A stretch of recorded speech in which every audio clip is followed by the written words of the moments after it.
Hello everyone, welcome to study IQ. Study IQ के इस video में मैं आपको बताऊंगा कि इंडियन पीनल कोड के इंपॉर्टेंट सेक्शन कौन से हैं जो आपको याद रखने हैं, यानी भारतीय दंड संहिता की महत्वपूर्ण धाराएं। ये वीडियो हिंदी में होगा और एक बात याद रखिए, ये वीडियो सब इंस्पेक्टर एग्जाम्स के लिए बहुत इंपॉर्टेंट है। क्लैट यानी जो वकील बनने के लिए एग्जाम होता है, entrance, CLAT, AILET, DU, LLB, इन सब एग्जाम्स के लिए भी इंपॉर्टेंट है। इससे पहले मैं आगे बढ़ूं, आपको यह पता होना चाहिए कि आईपीसी और सीआरपीसी में क्या डिफरेंस होता है, यानी इंडियन पीनल कोड और क्रिमिनल प्रोसीजर कोड में क्या डिफरेंस होता है। इंडियन पीनल कोड ये एक सब्सटेंटिव लॉ है जो एक क्राइम को डिफाइन करता है। फॉर एग्जाम्पल, अगर मैं बोल रहा हूं मर्डर, तो मर्डर क्या होता है इसको डिफाइन करेगा आईपीसी। इसी तरह थेफ्ट, चोरी, डकैती, इनका मतलब क्या है यह सब लिखा होगा इंडियन पीनल कोड में। कौन सी अदालत में मुकदमा जाएगा, कितनी उसमें मैक्सिमम पनिशमेंट होगी या कितना मैक्सिमम फाइन लगेगा, यह सब लिखा होता है आईपीसी में। लेकिन एक बार जब तफ्तीश शुरू हो जाए, इन्वेस्टिगेशन स्टार्ट हो जाए, तो फिर क्या प्रोसीजर फॉलो करना है, जो भी पुलिस या जो भी इन्वेस्टिगेटिंग एजेंसी है वो क्या प्रोसीजर फॉलो करेगी, किस तरह से एफआईआर फाइल करेगी, इन्वेस्टिगेट करेगी, चार्जशीट बनाएगी, कितने टाइम में वो इन्वेस्टिगेशन करेगी, यानी जो क्रिमिनलिटी एस्टेब्लिश करने के लिए जो प्रोसीजर फॉलो होगा वो लिखा होता है क्रिमिनल प्रोसीजर कोड में। लेकिन इंडियन पीनल कोड में लिखा होता है कि कितनी पनिशमेंट होगी और अपराध एक्चुअल में क्या है और किस सूरत में हम उसे ये एक पर्टिकुलर अपराध कहेंगे। ये डिफरेंस होता है आईपीसी में और सीआरपीसी में। अब शुरू करते हैं। अब देखिए, जो सबसे ज्यादा मिस्टेक लोग करते हैं वो करते हैं शब्दों के हेर फेर में। फॉर एग्जाम्पल, अगर कोई मर्डर है तो उसका सेक्शन होता है 300। मैं रिपीट करता हूं, अभी ध्यान से सुनिए। सेक्शन 300 बताता है कि मर्डर किसे कहेंगे, मर्डर क्या होता है। लेकिन जो मर्डर की पनिशमेंट होती है वो सेक्शन 302 के तहत होती है। तो सेक्शन 302 के तहत पनिशमेंट फॉर मर्डर होती है, लेकिन मर्डर, हत्या होती है सेक्शन 300 में डिफाइन। और अटेम्प्ट टू मर्डर होता है सेक्शन 307। तो इस तरह से जब आप क्वेश्चन को अटेम्प्ट करें तो पहले देख लें कि वो आपसे पूछ क्या रहा है। क्या वो आपसे उसकी पनिशमेंट पूछ रहा है या वो पूछ रहा है कि कौन सा सेक्शन मर्डर को डिफाइन करता है। सबसे पहले देखते हैं हत्या का प्रयास। ये आता है सेक्शन 307, अटेम्प्ट टू मर्डर। अगर कोई व्यक्ति दूसरे किसी व्यक्ति की हत्या की कोशिश करता है और नाकाम हो जाता है, तो जिस व्यक्ति पर हमला हुआ है उसकी जान नहीं जाती, तो अपराध करने वाला जो व्यक्ति है वो आईपीसी की धारा 307 के तहत उसको सजा दिए जाने का प्रावधान है। सेक्शन 302 होता है हत्या के लिए सजा। अगर कोई व्यक्ति मर जाता है, उस पर कत्ल का दोष साबित हो जाता है अपराधी पर, तो फिर उसे उम्र कैद या फांसी की सजा हो सकती है और जुर्माना भी हो सकता है साथ में। उसके लिए सेक्शन 302 होता है punishment for murder. Section 304A लापरवाही से मृत्यु होने के कारण को बताता है। इसे बोलते हैं कॉजिंग डेथ बाय नेग्लिजेंस। तो फॉर एग्जांपल, किसी की कोई लापरवाही की वजह से अगर किसी दूसरे व्यक्ति की जान चली जाए तो उस पर लगता है सेक्शन 304A। सेक्शन 376 होता है पनिशमेंट फॉर रेप। अगर किसी व्यक्ति पर जबरन सेक्स या बलात्कार की गंभीर श्रेणी में महिला के साथ उसे गिना जाता है, तो बलात्कार के अपराधी पर संगीन धारा 376 के तहत मुकदमा दर्ज किया जाता है, रेप। सेक्शन 395 होता है डकैती। अगर 4 या उससे कम लोग लूटपाट करते हैं तो उसे डकैती नहीं कहते, लेकिन अगर 4 से ज्यादा जो लोग हैं वो लूटपाट करते हैं तो फिर उसे डकैती कहा जाता है। लूटपाट अगर 4 से ज्यादा लोग करें और 4 या उससे कम लोग करते हैं तो फिर उनपे सेक्शन 395 नहीं लगता, उनपे लगता है सेक्शन 392, यानी लूट के लिए सजा। और सेक्शन 395 लगता है 4 से ज्यादा लोग लूटपाट करें, उसमें डकैती के लिए पनिशमेंट होती है 395 के तहत। सेक्शन 377 होता है अप्राकृतिक अपराध, यानी अननेचुरल ऑफेंस। जब किसी पुरुष, स्त्री या जीव जंतु के साथ प्रकृति की व्यवस्था के विरुद्ध कोई भोग या इस तरह की एक्टिविटी की जाए तो फिर वो आजीवन कारावास उसमें हो सकता है या जुर्माने हो सकते हैं, 10 वर्ष तक की कैद हो सकती है। तो ये सब डिफाइन करता है सेक्शन 377। सेक्शन 396 हत्या और डकैती दोनों। अगर मान लो 4 से ज्यादा लोग लूटपाट कर रहे हैं और उसमें फिर हत्या भी किसी की कर दें वो, तो फिर उसमें लगता है सेक्शन 396। सेक्शन 365 व्यपहरण या अपहरण, यानी एब्डक्शन या किडनैपिंग।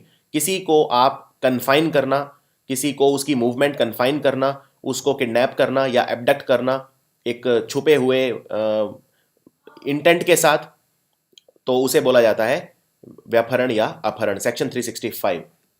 सेक्शन 201 होता है अपराधी के साक्ष्य के लापता होने या अपराधी पर झूठी जानकारी देने के कारण, यानी disappearance of evidence of offence और giving false information to screen the offender. यानी किसी दोषी को बचाने के लिए अगर आप झूठा गवाह देते हैं या जो सबूत है उन्हें मिटाने की चेष्टा करते हैं तो वो सेक्शन 201 के अंदर आता है।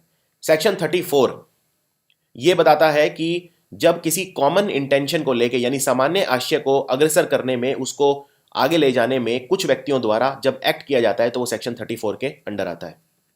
सेक्शन 141 अनलॉफुल असेंबली यानी विधि विरुद्ध जमाव। जब 5 या उससे अधिक व्यक्ति ये एक जगह इकट्ठे होते हैं अनलॉफुल तरीके से, तो unlawful assembly by declaring an assemblage of more than 5 person, और उनका कोई खास इसमें पर्पस होता है जनरली कानून को तोड़ने के लिए, तो फिर वो सेक्शन 141 के अंडर आता है। एक बात इंपॉर्टेंट बात समझने वाली ये है कि सेक्शन 141 में जो ये लोग इकट्ठे हो रहे हैं 5 या उससे ज्यादा, इनको कोई क्राइम करने की जरूरत नहीं है। द वेरी फैक्ट कि ये कानून के विरुद्ध इकट्ठे हो रहे हैं, ये अपने आप में एक जुर्म है। सेक्शन 412 ऐसी संपत्ति को बेईमानी से प्राप्त करना जो डकैती करने में चुराई गई है, यानी डिसऑनेस्टली कोई ऐसी प्रॉपर्टी रिसीव करना जो डकैती में स्टील की गई है, सेक्शन 412। सेक्शन 378 होता है चोरी या थेफ्ट, किसी से उसकी प्रॉपर्टी उसकी मर्जी के विरुद्ध, उसकी कंसेंट के विरुद्ध ले लेना, डिसऑनेस्टली ईमानदारी ना दिखाना और चोरी कर लेना, तो वो आता है सेक्शन 378। सेक्शन 198 होता है गिविंग फॉल्स एविडेंस। अगर आपने शपथ ली हुई है और आप या किसी भी तरह से बाउंड हैं कानूनी तौर पर सच बोलने के लिए, लेकिन आप सच नहीं बोलते, या फिर आपको कोई एफिडेविट फाइल करने को कहा जाता है सच बोलने के लिए और आपने सच नहीं बोला, इन सब केसेस में मिथ्या साक्ष्य देना यानी गिविंग फॉल्स एविडेंस सेक्शन लगता है 191। आत्महत्या करने का प्रयत्न यानी attempt to suicide, section 309। Section 310 होता है ठग, यानी ये डिफाइन करता है कि ठग किसे कहते हैं। तो ये होता है कि whoever at any time after the passing of this act shall have been habitually associated with any others or others for the purpose of committing robbery or child stealing by means of or accompanied with murder। यानी अगर कोई व्यक्ति कोई लूटपाट करता है या कोई बच्चा चुराता है, चाइल्ड स्टीलिंग करता है और उसके साथ साथ मर्डर भी accompanied होता है, तो फिर उसे हम ठग बोलते हैं। तो ये आपको याद रखना है। गर्भपात किसी का करवाना, अगर वो औरत की बेनिफिट के लिए गर्भपात नहीं कराया गया है तो वो फिर एक जुर्म है, और इसमें फिर कानून में सख्त प्रावधान है इसके लिए आईपीसी की धारा 312 के तहत। इसमें दोषी पाए जाने पर 3 साल तक कैद आपको हो सकती है। सेक्शन 351 हमला यानी असॉल्ट करना किसी के ऊपर, तो वो होता है सेक्शन 351। सेक्शन 354 होता है outraging the modesty of women, यानी किसी स्त्री की लज्जा भंग करने के आशय से उस पर हमला करना या किसी आपराधिक बल का प्रयोग करना।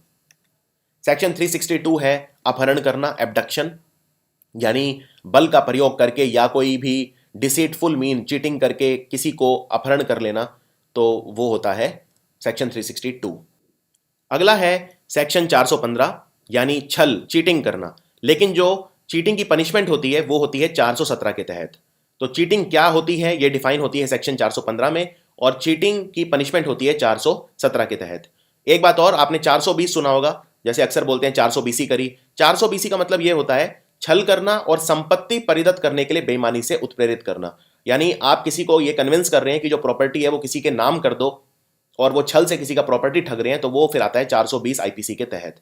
445 होता है गृह भेदन करना, किसी के घर में जबरदस्ती उसकी मर्जी के विरुद्ध घुस जाना। सेक्शन 494 अगर आपकी पति और पत्नी है उसके बावजूद आप पुनर्विवाह कर रहे हैं जीवन काल में, तो वो आता है सेक्शन 494 के अंदर। सेक्शन 499 होता है डिफेमेशन, मानहानि, किसी को जबरदस्ती झूठे तथ्य पेश करके बदनाम करने की कोशिश करना।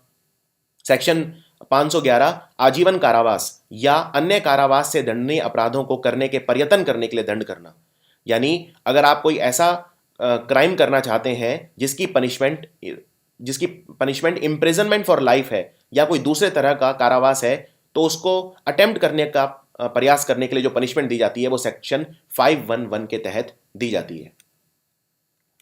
सेक्शन 40 जो है ये अपराध को डिफाइन करता है, ऑफेंस को। सेक्शन 24 बेईमानी यानी डिसऑनेस्टी को।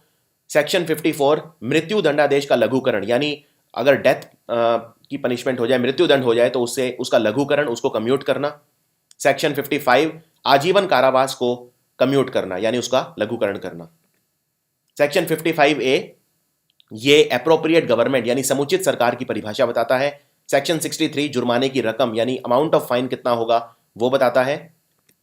सेक्शन 64 अगर जुर्माना नहीं दिया तो फिर कारावास कितना होगा उसका दंडादेश बताता है, यानी sentence of imprisonment on non payment of fine. Section 82 बताता है कि 7 साल से अगर कम आयु का बच्चा है और वो कोई कार्य करता है तो वो अपराध नहीं कहा जाएगा। कोई बात अपराध नहीं है अगर वो 7 साल से कम बच्चा उसे करता है, ये बताता है सेक्शन 82। सेक्शन 83 बताता है 7 साल से ज्यादा उम्र है बच्चे की लेकिन 12 वर्ष से कम आयु का शिशु है तो उसकी जो समझ है उसे इमैच्योर कहा जाता है, यानी अपरिपक्व समझ है, तो इसलिए वो भी अपराध नहीं है, यह बताता है section 83। Section 120A criminal conspiracy यानी आपराधिक षड्यंत्र की परिभाषा बताता है। सेक्शन 120B इसमें अगर कोई आपराधिक साजिश है तो उसका दंड कितना होगा, पनिशमेंट क्या है, वो बताता है 120B। 124A देशद्रोह यानी सेडिशन को डिफाइन करता है। 146 रायटिंग यानी बवाल करना। 147 बवाल के लिए पनिशमेंट जो होती है वो 147 के तहत होती है। 159 यानी दंगा करना। दंगा करने का मतलब ये होता है जब 2 या 2 से ज्यादा व्यक्ति कहीं पे शांति विघ्न करते हैं, पीस को डिस्ट्रॉय करते हैं, तो उसे कहा जाता है कि वो दंगा कर रहे हैं, यानी पब्लिक पीस को वो डिस्ट्रॉय कर रहे हैं या पब्लिक प्लेस में वो फाइट कर रहे हैं, तो उसको कहा जाता है कि वो अफरे कमिट कर रहे हैं या दंगा कर रहे हैं। सेक्शन 166 में पनिशमेंट होती है दंगा करने के लिए। सेक्शन 171B होता है रिश्वत यानी ब्राइबरी के लिए।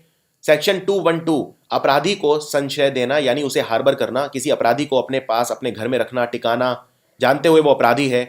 सेक्शन 304B दहेज से होने वाली मृत्यु के लिए डाउरी। सेक्शन 306 आत्महत्या का दुष्प्रेरण यानी अबेटमेंट ऑफ सुसाइड, किसी को आत्महत्या करने के लिए प्रेरित करना, दुष्प्रेरण करना, वो आता है सेक्शन 306 में। एक और बहुत ज्यादा पूछते हैं वो है कि डाउरी के लिए जो कानून है वो किस में डिफाइन होते हैं, 498A में। 498A में डाउरी का कानून होते हैं और अगर दहेज से मौत हो जाए तो वो फिर 304B के सेक्शन के तहत डिफाइन की जाती है। सेक्शन 313 ये होता है स्त्री की सम्मति के बिना उसका गर्भपात करवाना यानी मिसकैरेज करवाना, वुमेन का विदाउट वुमेन्स कंसेंट। सेक्शन 349 बल का उपयोग करना, फोर्स। 359 किडनैपिंग। 362 अपहरण यानी अबडक्शन। 364A फिरौती के लिए अपहरण करना। और ये फटाफट एक बार देख लेते हैं। हत्या के लिए सेक्शन 300 है लेकिन पनिशमेंट होगी 302 के हिसाब से। 383 है एक्सटॉर्शन। 390 है लूट और 391 है डकैती। 197 है फॉल्स सर्टिफिकेट यानी मिथ्या प्रमाण पत्र जारी करना। 192 सेक्शन है मिथ्या साक्ष्य गणना यानी झूठे गवाह पेश करना, फैब्रिकेट करना। सेक्शन 230 है सिक्का की परिभाषा यानी कॉइन डिफाइंड। सेक्शन 230 है इसमें बताया गया है कि जो हम सिक्का यूज करते हैं, कॉइन यूज करते हैं, उसकी परिभाषा क्या है। सेक्शन 299 आपराधिक मानव वध यानी कल्पेबल होमिसाइड। तो ये थे इंपॉर्टेंट आईपीसी जो आपको याद रखने हैं। इसमें पिछले 25 साल के पेपर देखकर लगभग सारे कवर कर लिए गए हैं। अगर आपने ये वीडियो अच्छे से देखा है तो बताइए कि थेफ्ट के लिए कौन सा आईपीसी का सेक्शन लगता है। Thanks for watching.